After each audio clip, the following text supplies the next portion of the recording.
5 अजीबोगरीब और अश्लील लड़कियां जो कि दुनिया के कई सारे अलग अलग कोनों से थी। पर जब एक दिन गलती से हमारा एमसी असाही वहां पर उनकी चड्डियां चुरा लेता है तो फिर वो सब वहां पर हमारे एमसी के पीछे पड़ जाती हैं और आकर उसी के ही साथ उसके घर में रहने लग जाती है, जहां पर कि हमेशा ही वो एक दूसरे से लड़ती रहती थी कि उनमें से कौन आगे चलकर असाही की वाइफ बनेगी। पर इन सभी चीजों की शुरुआत आखिरकार क्यों और कैसे होती है? दरअसल हमारे कहानी का एमसी असाही एक काफी ज्यादा आम और मासूम सा लड़का था, पर अफसोस कि उसका बाप असाही के मासूम पने को गलत समझ लेता है और उसे लगने लगता है कि उसके बेटे असाही को औरतों में नहीं बल्कि आदमियों में इंटरेस्ट है। इसीलिए उसका बाप उसको बिना बताए ही एक दिन उसके पास 5 औरतें भेजते हैं ताकि उसके बेटे असाही का इंटरेस्ट आदमियों से हटकर औरतों में आ सके और वो उन्हीं में से किसी को अपनी वाइफ बनने के लिए चुन सके। तो इसी के ही साथ हमारे कहानी की शुरुआत होती है, जहाँ पर कि हमें असाही को दिखाया जाता है जो कि अपने टीवी में एक फॉर्चून टेलर की वीडियो देख रहा था, जो कि उससे बोलती हैं कि आज उसकी जिंदगी में 5 अजीबोगरीब चमत्कार होने वाले हैं। पर असाही उस वाले फॉर्चून टेलर की बातों पे ज्यादा ध्यान नहीं देता क्योंकि वो अपने स्कूल के लिए काफी ज्यादा लेट हो रहा था और वो तैयार होकर अपने स्कूल की तरफ भागते हुए जाने लग जाता है। पर अपने स्कूल जाते हुए रास्ते के बीच में ही वो वहाँ पर एक मोड़ पे एक लड़की से टकरा जाता है, जो कि उससे टकराने के बाद लुढ़कती हुई सीधा आकर उसके ऊपर गिरती है और असाही का सिर जाकर सीधा एक दीवार से टकराता है। और उस टक्कर की वजह से असाही की वहाँ पर मौत तो नहीं होती, पर उस लड़की के उसके ऊपर गिरने की वजह से असाही को वहाँ पर जन्नत का एक नज़ारा जरूर दिख जाता है। इसीलिए वो लड़की डर के मारे उसके ऊपर से हटकर उससे वहाँ पर माफी मांगने लग जाती है। पर उल्टा असाही वहाँ पर उससे माफी मांगते हुए बोलता है कि उसे माफी मांगने की कोई भी जरूरत नहीं है क्योंकि उसने कुछ भी नहीं देखा और अंदर की चीज तो बिल्कुल भी नहीं देखी। पर तब भी वो लड़की वहाँ पर असाही से उससे टकराने के लिए माफ़ी मांगने लगती है और चुपचाप वहाँ से सीधा भागते हुए चली जाती है। जिसके जाने के बाद असाही देखता है कि उस लड़की के टकराने की वजह से उसका एक अजीब सा सफ़ेद कपड़ा नीचे गिर चुका था। इसीलिए असाही ज़्यादा कुछ ना सोचते हुए चुपचाप से उस वाले कपड़े को उठाकर अपने पास रख लेता है, जिससे अगर वो फ्यूचर में कभी दोबारा से उस वाली लड़की से मिले तो फिर वो उसका वो सफ़ेद कपड़ा उसको वापस कर सके। और फिर वो दोबारा से भागते हुए अपने स्कूल के लिए जाने लग जाता है। तो जैसे ही वो जाकर अपने स्कूल जाने वाले मेट्रो के अंदर बैठा ही था और वो बस 2 पलों के लिए अपनी आंखों को बंद करता है, पर अपनी आंखों को खोलने के बाद अचानक से वो वहाँ पर ये रियलाइज करता है कि उसके साइड के सीट में तो एक अजीब सी लड़की बैठी हुई है, जबकि उस मेट्रो की सारी सीट्स वहाँ पर खाली थी। तो इस चीज से असाही वहाँ पर पूरी तरीके से कंफ्यूजन में ही था कि तभी वो लड़की वहाँ पर नींद के मारे असाही के ऊपर ही गिर जाती है, जिससे कि उसे इतना ज्यादा तगड़ा झटका लगता है कि उसके तो वहाँ पर अंग अंग के रोंगटे खड़े हो जाते हैं, यहाँ तक कि नीचे के भी। पर जैसे तैसे वो वहाँ पर खुद को संभाले हुए था। पर जब वो चुपचाप से वहाँ से उठकर जाने की कोशिश करने लगता है तो फिर वो लड़की वहाँ पर अचानक से उसके हाथ को कस के पकड़ लेती है और नींद में ही बोलने लग जाती है कि उसका तकिया ऐसे अचानक से भागने क्यों लग गया। पर जब असाही वहाँ पर अपना थोड़ा सा और जोर लगाता है तो फिर वो दोनों ही वहाँ पर आखिरकार जाकर नीचे गिर जाते हैं। पर हालांकि नीचे गिरने के बावजूद भी असाही को वहाँ पर बिल्कुल भी कुछ चोट नहीं आती, क्योंकि उस लड़की का तकिया होने के बावजूद भी असाही खुद जाकर उसके ही तकियों के ऊपर गिर गया था, जिसकी वजह से फिर वो लड़की वहाँ पर अपनी नींद से जाग जाती है। और ये देखने के बाद असाही तो वहाँ पर बिल्कुल सदमे में ही चला गया था, क्योंकि उस वक्त उसके पास वहाँ पर कोई भी जवाब नहीं था कि ऐसे उसके फलों को पकड़कर उसके ऊपर वो क्या कर रहा है। पर इससे पहले कि वो उस लड़की को कुछ भी समझा पाता, वो लड़की उसके ऊपर अचानक से जानलेवा हमला स्टार्ट कर देती है, जिससे जैसे तैसे कर असाही वहाँ से अपनी जान बचाकर भाग लेता है। और भागते भागते वो जाकर कुछ सीढ़ियों के पास पहुंच चुका था, जहां पर कि उसको आज सुबह की उस फॉर्चून टेलर की बात याद आती है। पर वो ये सोचते हुए आगे बढ़ने लगता है कि शायद से किसी तरीके का कोइंसिडेंस होगा। पर जैसे ही वो जाकर वहां पर सीढ़ियों से बस नीचे उतरा ही था कि तभी उसको अपने पीछे से किसी एक लड़की के चिल्लाने की आवाज आती है और वो देखता है कि एक लड़की सीढ़ियों पे लड़खड़ा कर नीचे गिरने वाली है। पर अफसोस कि एक पल से ज्यादा वो वहाँ पर कुछ भी नहीं देख पाता, क्योंकि ठीक दूसरे ही पल वो वहाँ पर स्वर्ग देखने पहुँच चुका था। तो उससे टकरा कर नीचे गिरने के बाद फिर वो लड़की वहाँ पर ये नोटिस करती है कि असाही का खंबा वहाँ पर लंबा हो चुका था। पर जैसे तैसे असाही उसके नीचे से बाहर आकर उसको समझाने की कोशिश करने लगता है कि वो जैसा समझ रही है वैसा कुछ भी नहीं है, क्योंकि ये लंबा खंबा असल में उसका खंबा नहीं बल्कि कुछ और ही चीज है। पर हालांकि वो लड़की वहाँ पर असाही के बातों पर बिल्कुल भी ध्यान ही नहीं देती और खींच के एक काफी ज्यादा मजबूत घुसा वो वहाँ पर उसके लंबे खंबे पे मार देती है।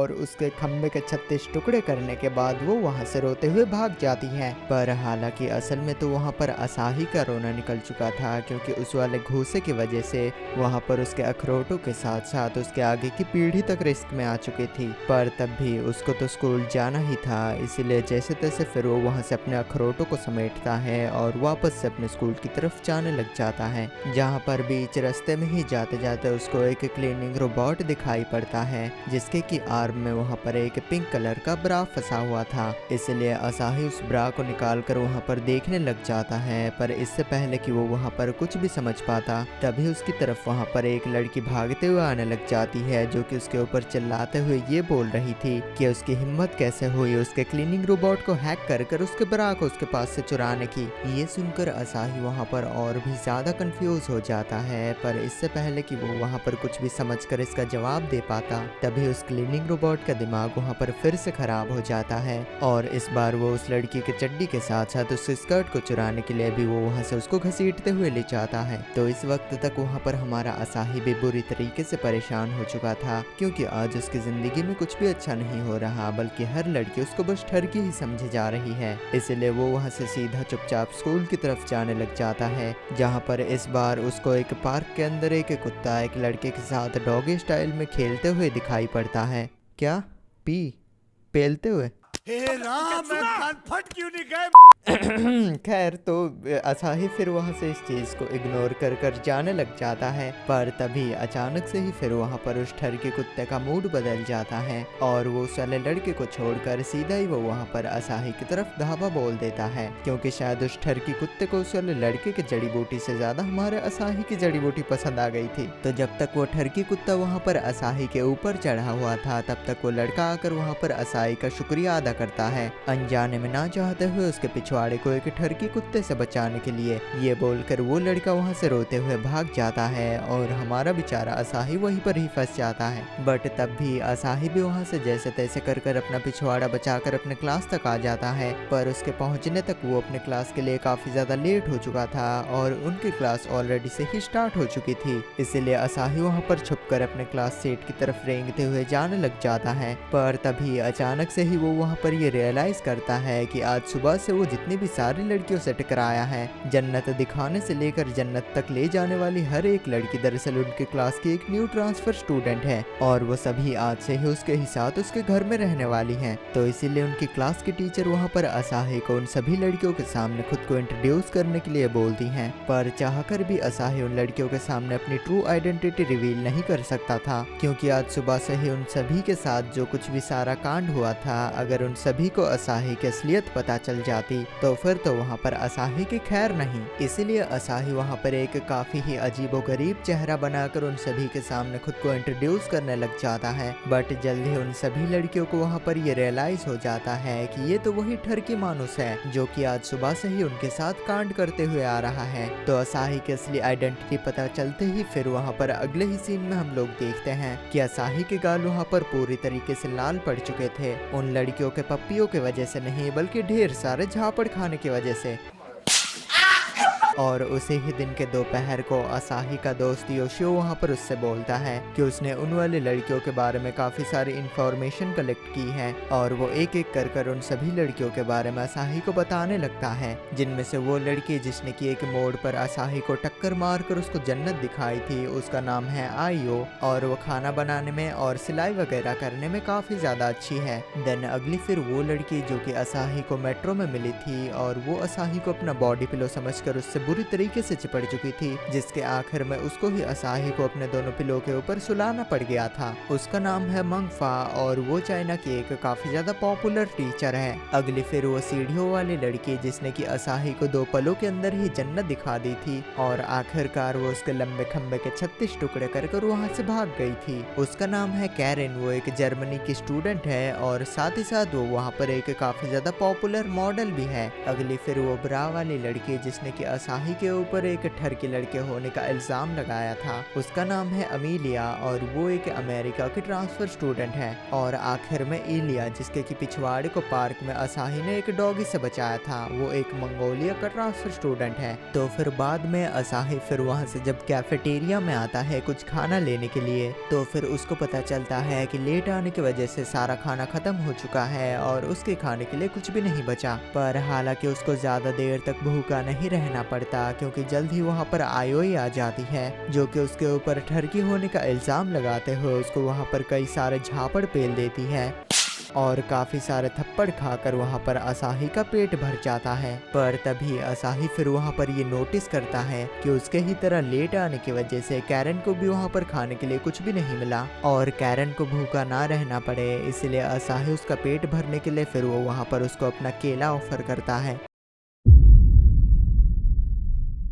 अब मतलब खाने के लिए एक बनाना ऑफर करता है, जो कि वो अपने टिफिन में लाया था, जिसको देखते ही कैरन को वहाँ पर ये रियलाइज हो जाता है कि पिछली बार की मुलाकात में भी असाही के पॉकेट में यही वाला केला था, ना कि उसका केला, जिसको कि गलत समझकर कैरन ने वहाँ पर फालतू में ही उसके अखरोटों का चूरा बना दिया था। इसलिए इसी तरीके से फिर वहाँ पर असाही एक एक कर उन सभी लड़कियों से बातचीत करते हुए अपने बीच की गलत फहमियों को दूर करता है और वो उन सभी को ये यकीन दिलवाता है कि उन सभी के साथ जो कुछ भी पहले हुआ था वो दरअसल एक्सीडेंट्स थे और वो कोई ठरकी इंसान नहीं है। और उस दिन के आखिर में जब असाही का क्लास खत्म होने वाला था और वो ये सोच रहा था कि आज का दिन काफी ज्यादा अजीबोगरीब है, पर फाइनली ये दिन आखिरकार खत्म होने वाला है, पर तभी ही उसको अपने डेस्क के अंदर से एक प्रेम पत्र मिलता है, जिसके की अंदर लिखा हुआ था कि वो उससे आज के क्लास के खत्म हो जाने के बाद स्कूल के पीछे वाले चेरी ब्लॉसम ट्री के नीचे मिलना चाहती है। इसलिए ठीक स्कूल के खत्म हो जाने के बाद असाही जाकर स्कूल के पीछे वाले चेरी ब्लॉसम ट्री के नीचे उस वाली लड़की का इंतजार करने लगता है, जहाँ पर कुछ ही देर के अंदर आयोई वहाँ पर आ जाती है और असाही सोचता है कि शायद से आयोई घूमते घूमते यहाँ पर गलती से आ चुकी है। तभी उसको वहाँ पर ये याद आता है कि उसके पास तो पिछली बार की मुलाकात के बाद से आयोई का एक कपड़ा रखा हुआ है, जिसको कि उसे आयोई को वापस करना चाहिए। पर जैसे ही असाही वहाँ पर अपने जेब से उस वाले सफेद कपड़े को निकाल कर आयोई को देने लग जाता है, तभी वहाँ पर एक जोरदार हवा का झोंका आता है, जिसके साथ ही साथ असाही वहाँ पर कुछ ऐसा देख लेता है जिसको देखने के बाद उसकी तो वहाँ पर अंतर आत्मा भी पिघलकर पानी पानी हो जाती है। और हवा के साथ ही जब असाही के हाथों का वो सफेद कपड़ा उड़ जाता है तो फिर हमें पता चलता है कि वो कपड़ा तो कुछ और नहीं बल्कि एक सफेद कलर की चड्डी है। और असाही बेचारा आज सुबह से ही अनजाने में आयोई की चड्डी को अपनी जेब में लेकर घूम रहा है, जहाँ पर उस हवा के साथ ही साथ असाही को वहाँ पर जन्नत से भी ऊपर की चीज देखने को मिल जाती है, जहाँ पर इस सदमे से असाही उभरा तक नहीं था कि तभी आयोई वहाँ पर उससे अपने प्यार का इजहार करते हुए उससे बोलती है कि वो दरअसल यहाँ पर गलती से नहीं आई है, बल्कि उसके टेबल पे वो प्रेम पत्र उसने ही रखा था।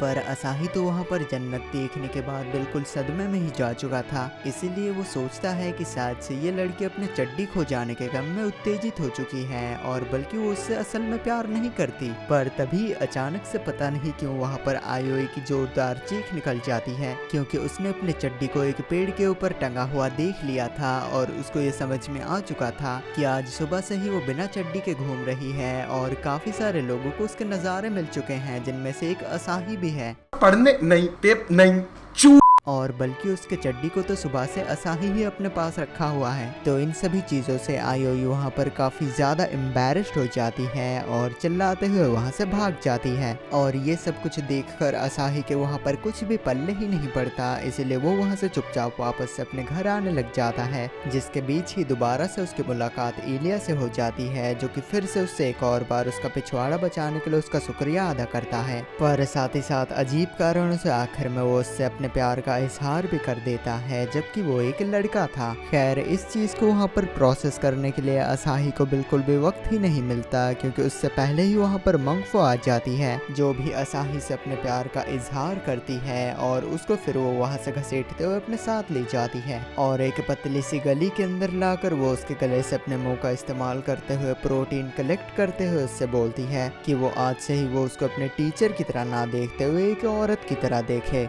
जिस बीच वहाँ पर पर कुछ अजीबोगरीब लोग भी आते हैं, पर ये देखने के बाद कि उस गली के अंदर प्रोटीन का आदान प्रदान चल रहा है तो फिर वो लोग भी वहाँ पर ज़्यादा कुछ नहीं बोलते और चुपचाप वहाँ से वापस चले जाते हैं। पर धीरे धीरे कर मोंगफा वहाँ पर असाही के गले के साथ साथ वहाँ पर और भी कुछ लेना चाहती थी, जिस चीज़ को असाही भी समझ जाता है, इसलिए वो वहाँ से ये बोलते हुए भाग जाता है कि इन सब चीज़ों के लिए वो अभी तैयार नहीं है। पर वापस जाते हुए ही बीच में कैरन उसको भागते हुए देख लेती है, इसलिए अचानक से ही वो वहाँ पर एक दुल्हन के कपड़े पहनकर छलांग मारकर असाही के पीछे ही पड़ जाती है। पर असाही उसके ऊपर बिल्कुल भी ध्यान नहीं देता और चुपचाप वहाँ से आगे बढ़ते रहता है और कैरन भी ठीक उसके पीछे पीछे ही भागते हुए आ रही थी। और आखिरकार कैरन असाही को पकड़ ही लेती है, जहाँ पर कि वो उससे बोलती है कि क्यों ना वो दोनों शादी करने से पहले एक होटल में जाए, जहाँ पर कि वो अपना नहाना धोना सोना और प्यास बुझाने का काम कर सकते हैं।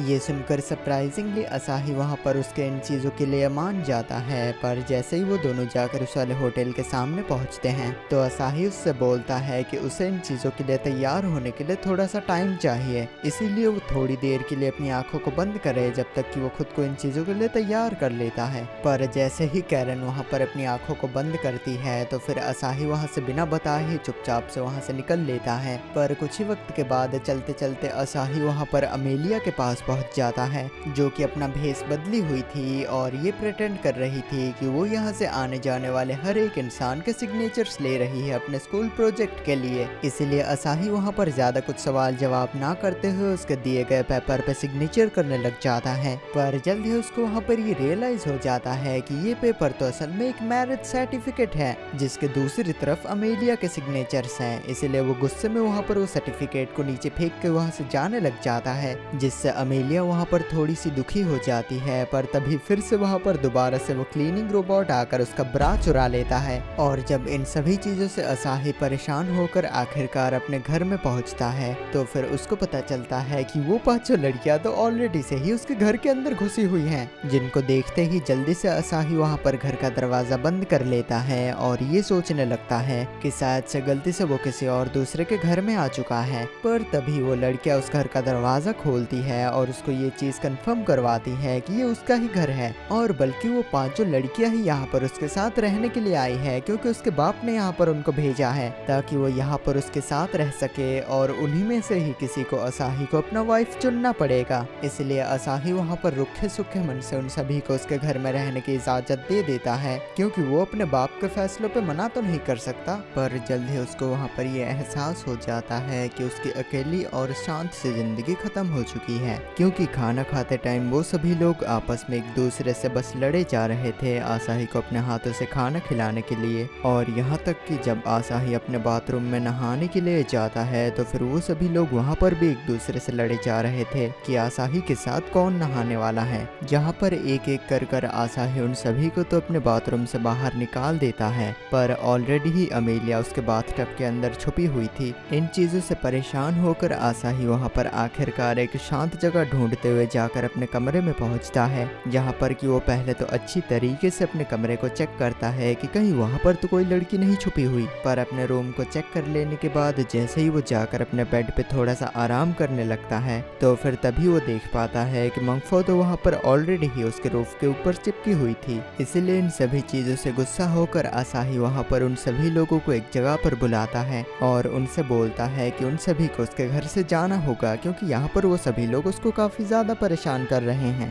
पर तभी कैरन वहाँ पर दुखी होते हुए असाही को बताती है कि दरअसल वो बचपन से ही उसके पापा के साथ ही रही हैं और असाही के पापा के अलावा इस दुनिया में उनका कोई भी नहीं है, और क्योंकि उसके पापा ने उन सभी को यहाँ पर उसके साथ रहने के लिए भेजा है तो फिर वो सभी लोग वापस से उसके पापा के घर भी नहीं जा सकते। इसलिए अभी के लिए इस घर के अलावा उनका और कोई भी घर नहीं है जहाँ पर कि वो रह सके। पर क्योंकि असाही उस वक्त काफी ज्यादा गुस्से में था इसलिए वो उन सभी लोगों से ये बोलते हुए जाने लग जाता है कि अगर वो सभी लोग इस घर को छोड़कर नहीं जा सकते तो फिर वो खुद ही इस घर को छोड़कर जा रहा है। ये बोलकर असाही वहाँ से चला जाता है और ऐसे ही काफी घंटों तक पैदल चलते चलते घूमने लग जाता है। पर एक जगह आखिरकार आयोई असाही को ढूंढ ही लेती है और उसके और बाकी लड़कियों के बिहेवियर के लिए उससे माफी मांगते हुए उसको ये एक्सप्लेन करती है कि दरअसल वो लड़कियां हमेशा से ही उससे मिलना चाहती थी और उससे मिलने के बाद वो काफी ज्यादा एक्साइटमेंट में आ चुकी थी, क्योंकि बचपन से ही उसके पापा उन सभी लड़कियों को उसकी कई सारी कहानियां सुनाया करते थे। इसीलिए वो उनके लिए एक हीरो की तरह है जिससे कि वो सभी बचपन से ही मिलना चाहती थी। ये सुनकर असाही को वहाँ पर अपनी गलती का एहसास होता है और फिर वो वहाँ से अपने घर वापस आ जाता है। पर जैसे ही वो अपने घर आकर पहुँचता है तो फिर वो वहाँ पर ये देख पाता है कि उन लड़कियों ने अपना सारा सामान पैक कर लिया था और वो सभी वहाँ से इस घर को छोड़कर जाने की तैयारी में थी। इसीलिए असाही उन सभी के पास जाता है और उनसे बोलता है कि उन सबको इस घर को छोड़कर जाने की कोई जरूरत नहीं है, वो जब तक चाहे यहाँ पर तब तक रह सकते हैं, पर सिर्फ और सिर्फ उस वक्त तक जब तक कि वो उसके साथ कुछ अश्लील हरकतें करने की कोशिश ना करे। ये सुनकर वो सभी लड़कियां काफी ज्यादा खुश हो जाती है और खुशी से ही वो सभी लोग चुपचाप से जाकर अपने कमरे में सो जाते हैं। पर अगले ही दिन सुबह सुबह अचानक से असाही अपने नींद से जाग जाता है जब उसको अपने पैरों में कुछ गुदगुदी मचने का एहसास होता है। इसीलिए वो वहाँ पर अपना ब्लैंकेट हटाकर देखता है और वो देख पाता है कि अमेलिया चुपचाप से आकर छुपते छुपाते हुए उसके टांगों से उसके मैरिज सर्टिफिकेट पर स्टैंप लगाने की कोशिश कर रही थी। उसके बाद फिर उसी ही दिन को वो सभी लोग फिर वहाँ पर साथ मिलकर एक हॉट स्प्रिंग ट्रिप पर जाते हैं, जहाँ पर कि सभी तो काफ़ी ज़्यादा एक्साइटेड होते हैं, पर इलिया वहाँ पर एक्साइटेड होने की बजाय थोड़ी सी परेशान होती है। और हाँ, परेशान होती है क्योंकि असल में वो कोई लड़का नहीं बल्कि एक लड़की थी, सहारनपुर की लड़की की।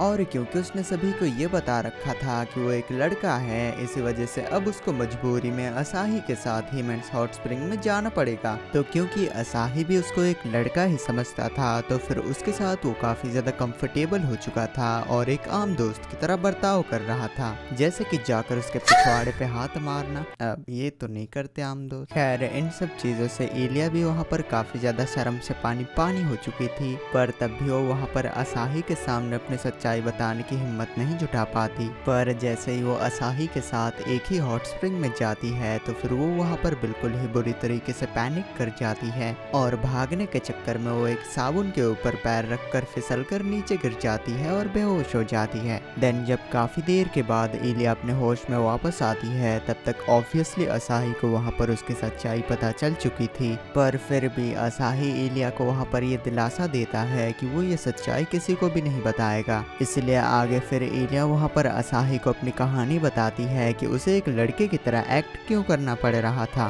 क्योंकि दरअसल उसका बापू हरियाणा से था और उसको हमेशा से ही एक लड़का चाहिए था। इसलिए उसकी आखिरी ख्वाहिश को पूरी करने के लिए इलिया एक लड़के की तरह जिंदगी जीने लग गई। पर तब भी असाही वहाँ पर उसको ही सपोर्ट करता है और उससे बोलता है कि किसी और के लिए अपनी आइडेंटिटी बदलने का कोई मतलब नहीं है, वो अपनी जिंदगी को जैसे जीना चाहे वो जी सकती है क्योंकि ये उसकी जिंदगी है। इसीलिए अगले ही दिन से इलिया फिर वहाँ पर एक प्रॉपर लड़की की तरह ड्रेस कर हिम्मत जुटाकर सभी को ये बता देती है कि वो असल में एक लड़की है और आज से वो एक लड़की की तरह ही जीना चाहती है, क्योंकि असाही ने उसको जिंदगी जीने का असली मतलब समझा दिया है और वो अपनी जिंदगी अपने हिसाब से जी सकती है। और उसका बाप जिसने कि उसको बचपन से ही पाल पोस कर बड़ा किया, उसकी आखिरी ख्वाहिश गई तेल लेने। बाप की चटी फटी पड़ी है। उसके बाद फिर कुछ और दिनों के बाद हमें वहाँ पर ये पता चलता है कि मोंगफा अपने क्लास में एक काफ़ी ज़्यादा अच्छी टीचर है, पर एक अच्छी टीचर होने के साथ साथ वो घर पे एक काफ़ी ज़्यादा ठरकी औरत भी है,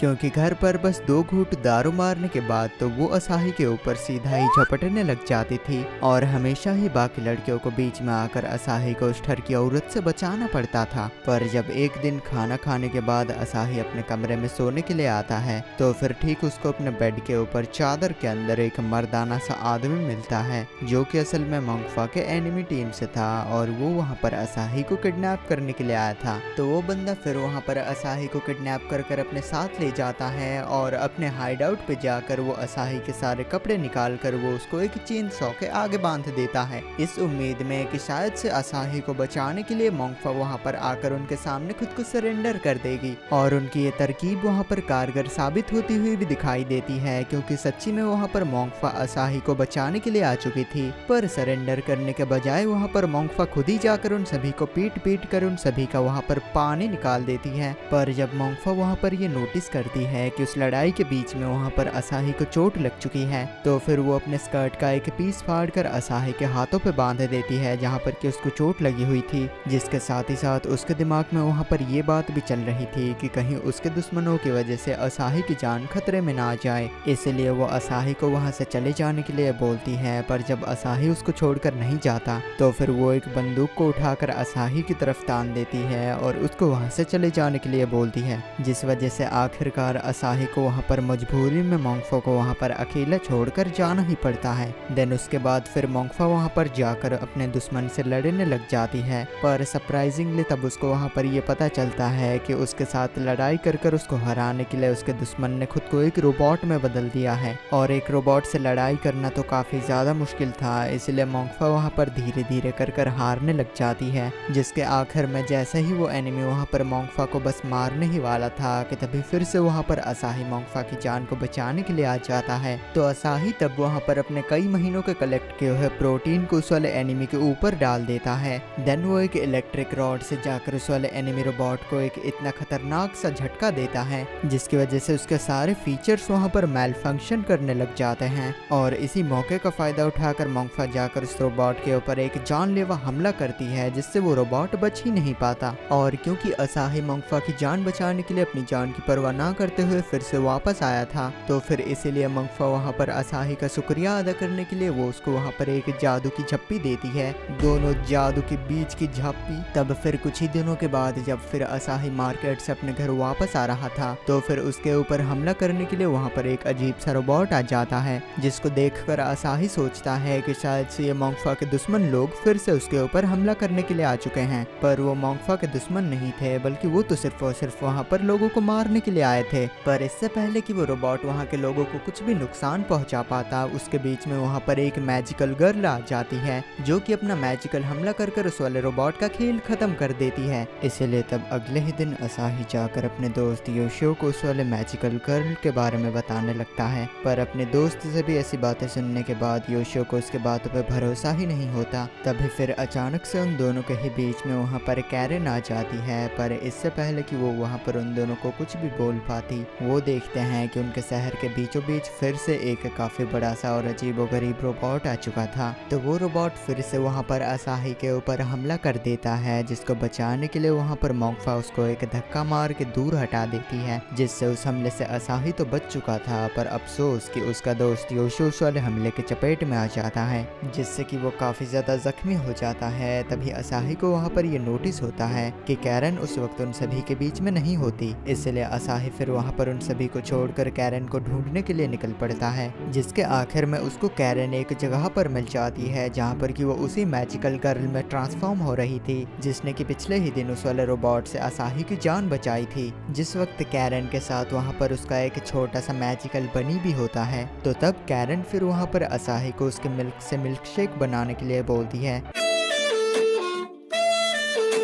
जो सुनकर असाही वहाँ पर काफी ज्यादा शर्मा जाता है और इस चीज के लिए मना करने लगता है, क्योंकि ऐसी चीज करने के लिए वो जगह और ना ही वो वक्त सही था। पर तब वहाँ पर बहसबाजी करने के लिए उन लोगों के पास बिल्कुल भी वक्त नहीं था, इसलिए वो ठरकी रैबिट वहाँ पर इस मामले को अपने हाथ में लेते हुए कैरन को असाही के ऊपर धक्का मार देता है, जिससे ऑटोमेटिकली वहाँ पर कैरन के मिल्क का मिल्क शेक बन जाता है और वो वहाँ पर क्विकली अपने पावर को रीगेन कर लेती है। जिसके ठीक बाद ही कैरन वहाँ से उड़ते हुए उस वाले रोबोट से लड़ने के लिए चली जाती है। पर जितनी ही जल्दी उसने अपने पावर को गेन किया था, ठीक उतने ही जल्दी वहाँ पर उसकी ताकतें खत्म भी हो जाती है, जिससे आखिरकार वो थकावट के मारे ही दोबारा से आकर असाही के बाहों में गिर जाती है। इसलिए तब आके वो ठरकी रैबिट वहाँ पर असाही को सारी चीजें एक्सप्लेन करने लगता है कि उनका प्लेनेट एक काफी ज्यादा ठोरकी प्लेनेट हुआ करता था, जहाँ पर कि बस ठरकी रैबिट्स रहते थे। पर एक दिन उन रोबोट्स ने उनके प्लेनेट के ऊपर हमला कर दिया और उसको पूरी तरीके से बर्बाद कर दिया। दिया। इसी वजह से वो यहाँ पर अपने प्लेनेट का बदला लेने के लिए आया है और अपना बदला लेने के लिए उसे कैरन की ताकत को बढ़ाना होगा। और क्योंकि वो एक ठरकी किस्म के स्पीशीज से बिलोंग करता है, इसलिए कैरन की ताकत को बढ़ाने के लिए असाही को उसके साथ कुछ ना कुछ ठरकी हरकतें करनी पड़ेंगी। इसीलिए वो ठरकी बनी वहाँ पर उन दोनों की मदद करने के लिए उन दोनों को लेकर एक अजीब से वैन में जाता है, जहाँ पर कि वो अकेले में शांति से एक दूसरे की पावर को बढ़ा सकते हैं। तो उस वैन के अंदर कैरन अपने कपड़ों को निकालने लग जाती है और असाही वहाँ पर उसको रोकने की कोशिश कर रहा था, पर जब तब भी कैरन वहाँ पर उसकी बातों को नहीं मानती तो फिर असाही को फिर वहाँ पर अपना थोड़ा सा जोर दिखाना पड़ता है और वो उससे बोलता है कि अगर वो उससे प्यार करता भी है तो फिर वो उसकी फिजिकल बॉडी से नहीं प्यार करता, बल्कि वो उससे सोल से प्यार करता है।